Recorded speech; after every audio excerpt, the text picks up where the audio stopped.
the guys to be like, oh, and kind of like fall asleep to the point where they can take advantage of the situation. And then one move, which we were like, what the hell is going on, turned out to be really cool, is one of the guys threw oil on his chest, it squirted oil on the other guy's back, and did a running, jumping, slid across the guy's back, and headbutted the opponent in the corner while he was down, which was pretty cool. Yeah. But I don't know about so much about the baby oil. Everywhere. No. Everywhere. Everywhere. So it was, needless to say, and a very exciting finish, which the Down Boys are always very exciting when they're in the ring. The Down Boys did retain their Pro Wrestling Magic Tag Team Championship titles. So they're still the champions. It was good to see that, though. It definitely was. Well, I've caught, you know, I've been up to par with them. You haven't seen them in a while. But yeah, young kids, they hit the gym every day, doing their thing, trying to chase their dream. So, you know, more power to them. A wrestling name I just don't get. Hoost Traplash was supposed to be taking on Steve Off, and the match was thrown out because Steve Off came running out from the crowd area, through the crowd, and jumped Hoost in the ring. And of course, officials, I don't know why. Why did the officials have to come in and break that up?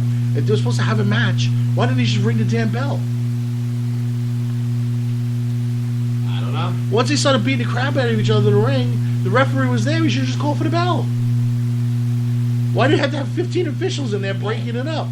Somebody would have got in a legal head start in that match. Yeah, but Steve jumped him, Hoos got back at him, and then everybody jumped in and split them up. And then it was back and forth where Steve got loose and he jumped over the crowd. And then Hoos got loose and he jumped over the crowd. And eventually, Steve Off fell out of the ring and then was, you know, chilling out on the walkway. If you were supposed to have a match, and these two guys are beating the hell out of each other, and just ring the freaking bell. I don't understand. Why would you throw out the match when they were already in the ring having the match? Maybe it was just the time.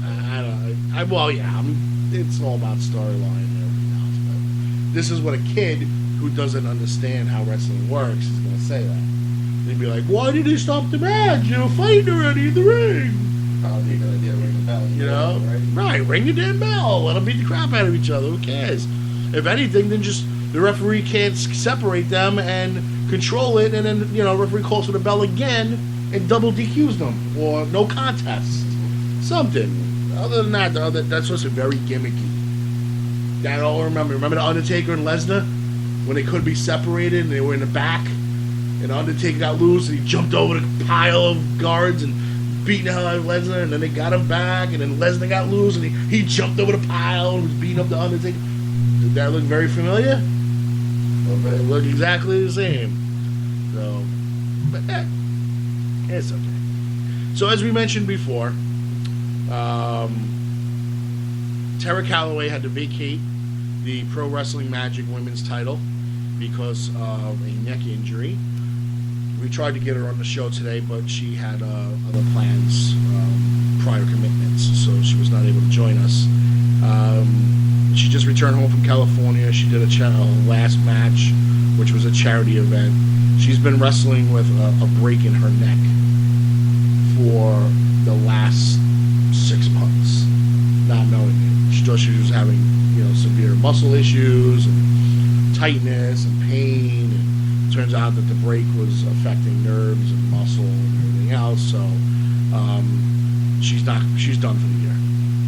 So she's shutting it down for the year. So she had to vacate the championship, which set up a match between Sonya Strong and a touring member of Damage 365, Jordan Grace. And it was really good to see Jordan. I got to buy a Jordan shirt. I was very happy. And, good match. Very good match. It just shows you, at her young age, Jordan Grace, how good she might be. She's a monster. Powerhouse.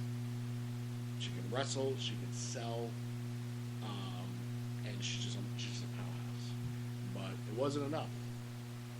Sonya Strong defeated Jordan Grace and won the vacated Pro Wrestling Magic Women's Championship. I don't think this will be the end of their feud. I think you might see another match coming up. But it was good. It was a really good match, and the fans were into it, except for the one loud, large redhead in the corner who just kept yelling, "Stop sticking your ass in the way and wrestle." A little bit of alcohol and probably a little bit of envy, the fact that she had to buy 2 seats. Trust me, I know. Oh, you saw it? I guess when you have to buy 2 seats instead of at a wrestling event, I guess you can be envious of someone that looks like Jordan Grace. Plus, I think she was being a little racist. Yeah, being Latino herself. Oh, I gotcha. Being a little Latino herself, and Sonya Strong, also a Latina. She was, doing the whole Spanish yelling and all that nonsense, and calling Jordan a white girl and all that other nonsense. So, yeah, family show. Woo! So, but we won't protest that. No protest. Yeah. Sonya sure let everybody know too. She don't plan on dropping that title. Nope. She said she'll drop it when she wants to. No protest. I've heard that before, though. Someone saying that. I think there was Paul Heyman saying that about Brock Lesnar. Yeah, he said he'll drop it. He won't be champion anymore when he decides to. He hasn't had the belt since. So, and then probably the match of the night. JT Dunn took on the Chicago Bears offensive line. Pretty much. Keith Lee. All in one shot. Unbelievable. Okay. 6'4", 350. Moves like a middleweight. They listed him at 334.5. He was definitely not 334. I'm 350 and he's bigger than I am. Yeah, he's probably 3. And he's got about 4 or 5 inches of top of him. So doesn't matter. Moved like a cruiserweight. Oh yeah. Drop kicks. Like a cruiserweight. Drop kicks, standing drop kicks. That means he had to get his entire body up in the air just from his standing position. He didn't even get a running start. Absolute monster. Didn't win the match. At the end, JT Dunn with the elbow of death. The elbow of death. Taking out Keith Lee. And they got kudos from JT Dunn, who never does that, at the end of the show, saying that Keith Lee was definitely up there as one of the hardest opponents he ever had. And if Keith Lee decides to stick to this, I give him 3 years for to see him on television. I agree. I don't care what he doesn't have a physique like Apollo Crews, but he is Apollo Crews. He's Apollo Crews with Brock Lesnar. It's just yeah. I mean, he moves like Brock Lesnar, and he's got the arsenal of Apollo Crews. It's just unbelievable. Yeah. Chops that'll snap you in half. Oh my God. Some of those chops were so. First of all, he was flooring him with a chop. That usually doesn't happen. No, I thought he broke his ribs. But his chops were so loud that it was literally ringing through the entire building. Like, people heard it from the outside and were sticking their head through where they were getting food to see what the hell that noise was. Yeah. And then, if he didn't get you in the neck and he got you straight in the chest, it was a slap thud all in one. It just so done, just poof, hit the floor. It just hit the floor immediately. I mean, even if the slap didn't knock him to the floor, I'd probably hit the floor just so I didn't get another one. Yeah. I mean, they were, oh my God, dude. And then he goes flying over the top rope. Oh my God. I don't even know how that much moves. He jumped over the rope, taking out the whole pile. Like a swanton dive. Yeah. Over the top rope. Yeah, that was waiting for. I was waiting for like a reverse moonsault from the top rope. I was like, that was the only thing I was waiting for. But absolutely, I mean, phenomenal athlete, and if he sticks with it, he's only going to get better, and his future's really bright. JT Dunn's good though. JT Dunn's good. Really good. Plays a good heel. He does. He's got the hair going on like Seth Rollins. So That's what the match reminded me of. It reminded me of a mini Seth Rollins and darker Brock Lesnar. well, I would say like a Brock Henry, like a Mark Henry Brock Lesnar. He just has the power of like Brock. He had the look of Mark Henry in his younger days when he was Sexual Chocolate. I think he's a little bigger. Might be taller, but he had that look. Definitely had that look.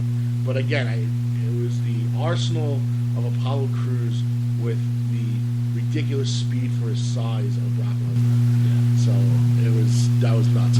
So it was really hard for the main event to live up to that match, because now the main event came. It was for the Pro Wrestling Magic Championship, where it saw the champion, Juan Francisco de Coronado, try saying that up a lot, taking on Smiley, which luchador wrestler, very fast, very active with his kicks.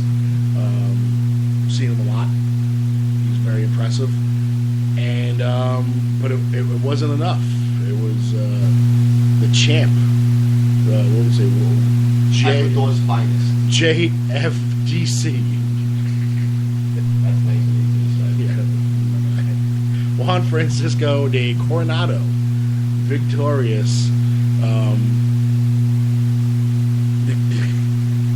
The gimmick is so Iron Sheik Nikolai Volkov 1985. The role reminded me of Flair.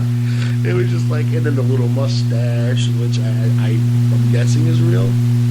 So that means he goes to work like every day with that. Yeah. All in all, I guess. champion. When he goes to work, waving his flag, sits at his desk with his belt.